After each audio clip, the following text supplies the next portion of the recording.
और आज हमारी टीम आपको ले आई है सिरसा में, इसी ऑफिस के बिल्कुल पास में किसानों का जो मोर्चा लगा हुआ है। सबसे पहले मैं चाहूँगी कि मैं आपको उस बात पर प्रकाश डाल दूं कि असल में मामला हुआ क्या था। चौधरी देवीलाल यूनिवर्सिटी में जो बीजेपी कार्यकर्ताएं हैं उनकी मीटिंग थी और उसके विरोध में जो किसान हैं वो वहां पर रोष प्रदर्शन के लिए पहुंचे थे, लेकिन तनावपूर्ण स्थितियां जो इस तरह की कुछ वहां पर बन गई कि उनके बीच में आपसी झड़प हो गई, जिसमें 5 किसानों को देशद्रोह का मामला दर्ज कर अंदर कर दिया गया है। तो सर पूरा मामला उसके बारे में विस्तार से बताएं। देखो जी 11 तरीक का मामला है। 11 तरीक ਨੂੰ ਇੱਥੇ ਯੂਨੀਵਰਸਿਟੀ ਦੇ ਵਿੱਚ ਗੰਗੂਆ ਸਾਹਿਬ ਆਏ ਸੀ। ਪਹਿਲੀ ਗੱਲ ਤਾਂ ਉਹਨਾਂ ਦੀ ਬਹੁਤ ਵੱਡੀ ਗਲਤੀ ਸੀ, ਕਿਉਂਕਿ ਯੂਨੀਵਰਸਿਟੀ ਜਿਹੜੀ ਇਹ ਬੱਚਿਆਂ ਦੇ ਪੜ੍ਹਨ ਵਾਸਤੇ ਹੈ ਤੇ ਉੱਥੇ ਮੀਟਿੰਗਾਂ ਕਰਨ ਵਾਸਤੇ ਨਹੀਂ। ਅਸੀਂ ਵਿਰੋਧ ਸ਼ਾਂਤਮਈ ਤਰੀਕੇ ਨਾਲ ਕਰ ਰਹੇ ਸੀ, ਕਾਲੇ ਝੰਡੇ ਦਿਖਾ ਰਹੇ ਸਾਡੇ ਨੌਜਵਾਨ। ਸਾਨੂੰ ਸਵੇਰ ਅਰੈਸਟ ਕੀਤਾ ਗਿਆ। 5 ਵਜੇ ਜਦੋਂ ਉਹਨੇ ਵਾਪਸੀ ਆਉਣੀ ਸੀ ਉਦੋਂ ਨੌਜਵਾਨਾਂ ਨੇ ਵਿਰੋਧ ਕਰਨ ਦੀ ਕੋਸ਼ਿਸ਼ ਕੀਤੀ, ਪਰ ਪੁਲਿਸ ਨੇ ਧੱਕਾ ਕੀਤਾ। ਪੁਲਿਸ ਨੇ ਨੌਜਵਾਨਾਂ ਤੇ ਵੀ ਲਾਠੀਆਂ ਮਾਰੀਆਂ। ਉਹ ਗੱਡੀ ਸਾਨੂੰ ਨਹੀਂ ਪਤਾ ਵੀ ਕਿਹਨੇ ਭੰਨੀ ਹੈ ਕਿਹਨੇ ਨਹੀਂ ਭੰਨੀ। ਸਾਨੂੰ ਐਸਪੀ ਸਾਹਿਬ ਨੇ ਜਿਹੜੀ ਵੀਡੀਓ ਦਿਖਾਈ ਹੈ ਉਹਦੇ ਵਿੱਚ ਸਾਡਾ ਨੌਜਵਾਨ ਕੋਈ ਵੀ ਡਲਾ ਮਾਰਦਾ ਨਹੀਂ ਆਉਂਦਾ। ਜਿਹੜੇ ਨੌਜਵਾਨ ਅਰੈਸਟ ਕੀਤੇ 5 ਉਹ ਗਲਤ ਕੀਤੇ ਹੈ।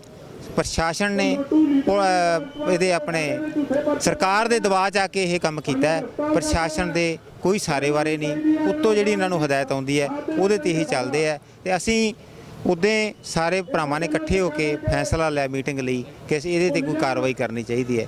ਤਾਂ ਅਸੀਂ ਐਸਪੀ ਆਫਿਸ ਦਾ ਘਰਾਓ ਦਾ ਰੱਖਿਆ ਸੀ ਪ੍ਰੋਗਰਾਮ। ਐਸਪੀ ਆਫਿਸ ਦੇ ਘਰਾਓ ਤੋਂ ਜਾਣ ਤੋਂ ਸਾਨੂੰ ਇੱਥੇ ਇਹਨਾਂ ਨੇ ਬੈਰੀਕੇਡਿੰਗ ਲਾਤੀ, ਤਾਂ ਸਾਨੂੰ ਰੋਡ ਤੇ ਬੈਠਣਾ ਪਿਆ। ਰੋਡ ਤੇ ਬੈਠਣ ਦੀ ਜ਼ਿੰਮੇਵਾਰੀ ਐਸਪੀ ਦੀ ਬਣਦੀ ਹੈ। ਐਸਪੀ ਨੇ ਭਾਇਆ ਸਾਨੂੰ, ਸਾਡਾ ਕੋਈ ਇਹ ਨਹੀਂ ਵੀ ਅਸੀਂ ਰੋਡ ਰੋਕਣੀ ਹੈ। ਅਸੀਂ ਤਾਂ ਐਸਪੀ ਆਫਿਸ ਤੇ ਜਾਣਾ ਚਾਹੁੰਦੇ ਸੀ, ਉੱਥੇ ਪੁਲਿਸ ਨੇ ਜਾਣ ਨਹੀਂ ਦਿੱਤੇ। ਸ਼ਾਂਤਮਈ ਤਰੀਕੇ ਨਾਲ ਅਸੀਂ ਇਹ ਆਪਦਾ ਪ੍ਰੋਟੈਸਟ ਕਰ ਰਹੇ ਹਾਂ। ਪਰ ਅਸੀਂ ਕੱਲ੍ਹ ਐਸਪੀ ਸਾਹਿਬ ਨੂੰ ਵੀ ਦੱਸਿਆ, ਡੀਸੀ ਸਾਹਿਬ ਨੂੰ ਦੱਸਿਆ ਕਿ ਜਿਵੇਂ ਸਾਡੇ ਬਲਦੇਵ ਸਿੰਘ ਜੀ ਸਿਰਸਾ ਅਮਰਨ ਅਰਸ਼ਨ ਤੇ ਬੈਠੇ ਹੈ, ਅੱਜ ਉਹਨਾਂ ਦੇ ਬਾਥਰੂਮ ਦੇ ਵਿੱਚ ਇਨਫੈਕਸ਼ਨ ਆਈ ਹੈ। ਡਾਕਟਰ ਦੀ ਟੀਮ ਆਈ ਸੀ, ਉਹ ਕਹਿੰਦੇ ਵੀ ਇਹਨਾਂ ਨੂੰ ਮੈਡੀਕਲ ਦੀ ਲੋੜ ਹੈ, ਪਰ ਉਹਨਾਂ ਨੇ ਸਾਫ਼ ਇਨਕਾਰ ਕਰ ਦਿੱਤਾ ਵੀ ਮੈਂ ਇੱਥੇ ਸ਼ਹੀਦੀ ਦੇ ਦੂੰਗਾ ਪਰ ਮੈਂ ਮੈਡੀਕਲ ਨਹੀਂ ਲੈਣਾ। ਤੇ ਜੇ ਇਹਨਾਂ ਨੂੰ ਕੋਈ ਕੁਝ ਹੁੰਦਾ ਹੈ ਤਾਂ ਉਦੋਂ ਬਾਅਦ ਜਿਹੜੇ ਹਾਲਾਤ ਵਿਗੜਨਗੇ ਉਹਦੀ ਜ਼ਿੰਮੇਵਾਰ ਵੀ ਐਸਪੀ ਤੇ ਡੀਸੀ होंगे। सर दिनों दिन जो किसान हैं और प्रशासन है उनके बीच में तनाव की स्थितियां बढ़ती जा रही हैं। बहुत सारे मामले चंडीगढ़ से, मंडी डावाली से और सिरसा में ये मामले सामने आ रहे हैं।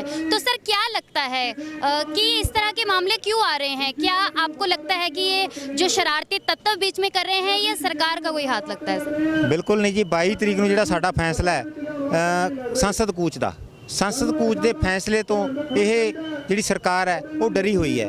ਉਹਨਾਂ ਦਾ ਮਕਸਦ ਹੈ ਵੀ ਪਿੰਡਾਂ ਦੇ ਵਿੱਚ, ਸ਼ਹਿਰਾਂ ਦੇ ਵਿੱਚ ਅਸੀਂ ਇਹ ਅੰਦੋਲਨ ਖਰਾਬ ਕਰਨ ਲਈ ਇਹ ਕਰਦੇ ਆ ਮੀਟਿੰਗਾਂ, ਤੇ ਸਾਡੇ ਜਿਹੜੇ ਕਿਸਾਨ ਭਰਾ ਉਹ ਵਿਰੋਧ ਕਰਦੇ ਆ। ਇਹ ਉਲਝਾਉਣਾ ਚਾਹੁੰਦੇ ਆ। ਕਿਤੇ ਚੰਡੀਗੜ੍ਹ ਦੇ ਵਿੱਚ ਉਲਝਾਤਾ, ਸਿਰਸੇ ਦੇ ਵਿੱਚ ਸਿਰਸੇ ਵਾਲਿਆਂ ਨੂੰ ਉਲਝਾਤਾ ਕਿ ਇੱਥੋਂ ਜਿਹੜੀ ਸੰਗਤ ਹੈ, ਜਥੇ ਜਾਣੇ ਸੀਗੇ 5 ਜਥੇ, ਹਰ ਜਥੇਬੰਦੀ ਤੋਂ ਜਾਣੇ ਸੀ, ਉਹ ਸਾਨੂੰ ਇੱਥੇ ਉਲਝਾਉਣਾ ਚਾਹੁੰਦੇ ਕਿ ਉੱਥੇ ਨਾ ਜਾਣ, ਕਿਉਂਕਿ ਉਹ ਬਹੁਤ ਵੱਡਾ ਪ੍ਰੋਗਰਾਮ ਹੈ, ਸੰਯੁਕਤ ਮੋਰਚੇ ਦਾ ਪ੍ਰੋਗਰਾਮ ਹੈ ਕਿ 22 ਤਰੀਕ ਨੂੰ ਸੰਸਦ ਕੂਚ ਕਰਨਾ। ਜੇ ਸੰਸਦ ਕੂਚ ਕਰਾਂਗੇ ਪੱਕੀ ਤਰੀਕ, ਕਿਉਂਕਿ ਸਾਡੇ ਕੋਲੇ ਬੰਦੇ ਬਹੁਤ ਨੇ, ਕਿਉਂ ਅਸੀਂ ਇੱਕ ਧਾਰ ਕੇ ਚੱਲੇ ਕਿ ਜਿੰਨੀ ਦੇਰ ਤੱਕ ਤਿੰਨੇ ਕਾਨੂੰਨ ਰੱਦ ਨਹੀਂ ਹੁੰਦੇ, ਐਮਐਸਪੀ ਦਾ ਕਾਨੂੰਨ नहीं बनता, उन्नी देर तक सानू भावें आपदी जान दी हुती देनी पवे, असीं तैयार हां। काफ़ी संख्या में किसान यहाँ पर पहुँचे हुए हैं, लेकिन दूसरी तरफ आप देख सकते हैं कि पुलिस की तरफ से भी अपना पूरा जो है प्रबंध किया गया है, बैरिकेडिंग लगा दी गई है। आगे पुलिस की टीम है, उसके बाद जिस तरह से उन्हें लगता है, जिस तरह से जो व्यवस्था उठाई गई है उस अनुसार के जरिए। लेकिन अगर कोई इस तरह की स्थिति उत्पन्न होती है तो उस व्यवस्था को बनाए रखने के लिए जो बैरिकेडिंग यहाँ पर कर दी गई है, और आप देख सकते हैं कि काफ़ी अधिक संख्या में पुलिस बल यहाँ पर तैनात है।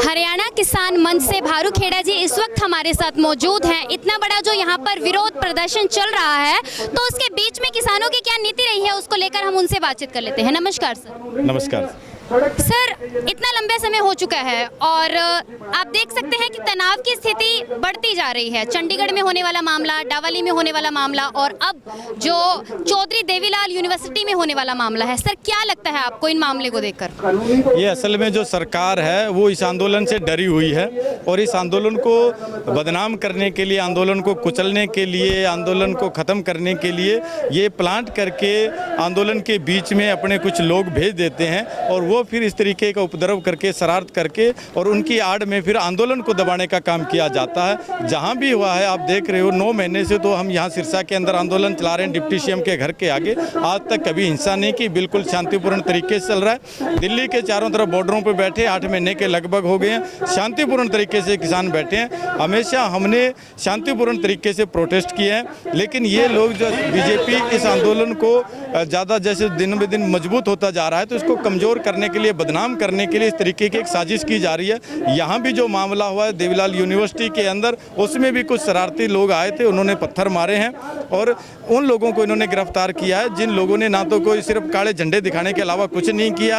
हमें एसपी साहब से हमने मिले भी हैं, बात भी हुई है, उन्होंने फुटेज भी दिखाई है, उसमें किसी भी किसान ने कोई पत्थर मारते हुए कोई फुटेज नहीं है। तो ये बेगुनाह इस तरीके से आंदोलन को दबाने के लिए बेगुनाह लोगों को पकड़ के और गांव के उन किसानों को पकड़ लेना, जिससे कि गांव के अंदर एक माहौल बन जाएगा, दहशत बन जाएगी, ताकि लोग गांव से आने से पीछे हो जाएंगे। लेकिन आज देश भर का आंदोलन है ये, इसलिए लोगों के ऊपर जितना ये दमन करना कोशिश करेंगे, आंदोलन उतना ज़्यादा मजबूत होता जाएगा।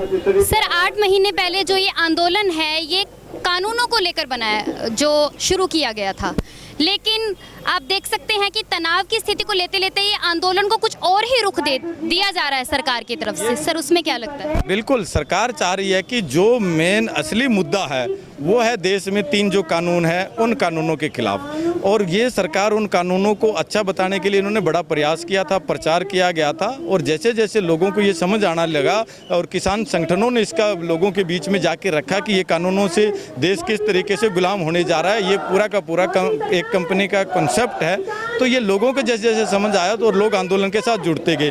अब ये सरकार चाह रही है कि इस कानून की जो बात है उन कानूनों से इनका ध्यान डाइवर्ट कर दिया जाए, लोगों को कानून की बात तो करे ही ना और दूसरे तरीके से जोड़ दिया जाए। इसलिए ये जो बार बार इस तरीके का उपद्रव करवाने का प्रयास ये करती रही है। 26 जनवरी को जब दिल्ली गए थे तब भी इन्होंने इस तरीके के वो वहाँ पे करवाने का प्रयास किया, चंडीगढ़ के अंदर भी ये किया, हर जगह जहाँ भी हुआ, टोहाना के अंदर भी किया इन्होंने, हिसार के अंदर भी किया, हर जगह के ऊपर ये प्लानिंग करके भेजते हैं। और बहुत सी जगह हमने देखा है कि सिविल ड्रेस के अंदर पुलिस के जो लोग हैं वो भी आंदोलन के बीच में रहते हैं और करते हैं। और बहुत सी जगह पुलिस की वीडियो आ रही है जो किसानों की गाड़ियों को तोड़ रहे हैं, उनके शीशे तोड़े जा रहे हैं।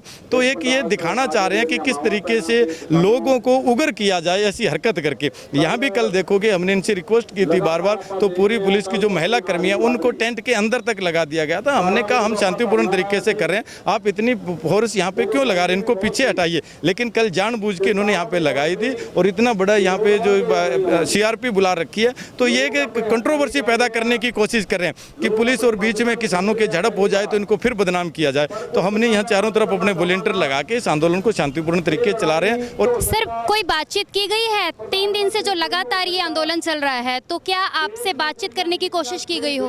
बातचीत हुई है, 2 बार हुई है, कल भी बात हुई थी, परसों भी बात हुई थी। तो अभी बातचीत जो वो बेनतीजा निकली है।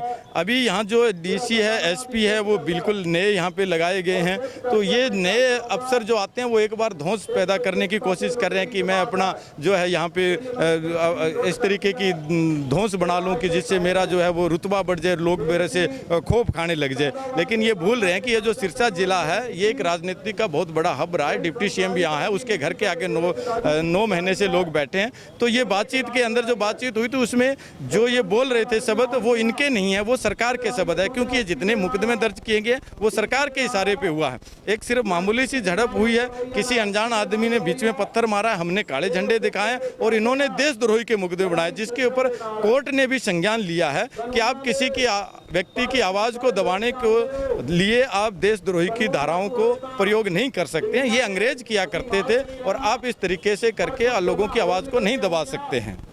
तो भारत सबसे बड़ा लोकतंत्र है, जिस तरह इन्होंने बयानात दिए हैं कि भारत सबसे बड़ा लोकतंत्र है जहां पर किसी की आवाज़ को अगर बुलंद वो करता है तो उसे देशद्रोह नहीं करार दिया जा सकता। और मैं आपको बता दूं कि इनका कहना है कि बातचीत जो की गई है वो बेनतीजा रही है। तो आगे क्या कड़ी इसमें जुड़ेगी, क्या मामला आगे आएंगे हमारे सामने, तो उसके लिए जुड़ने के लिए हमारा चैनल डावाली केसरी से आप लगातार इसी तरह से जुड़े रहिए।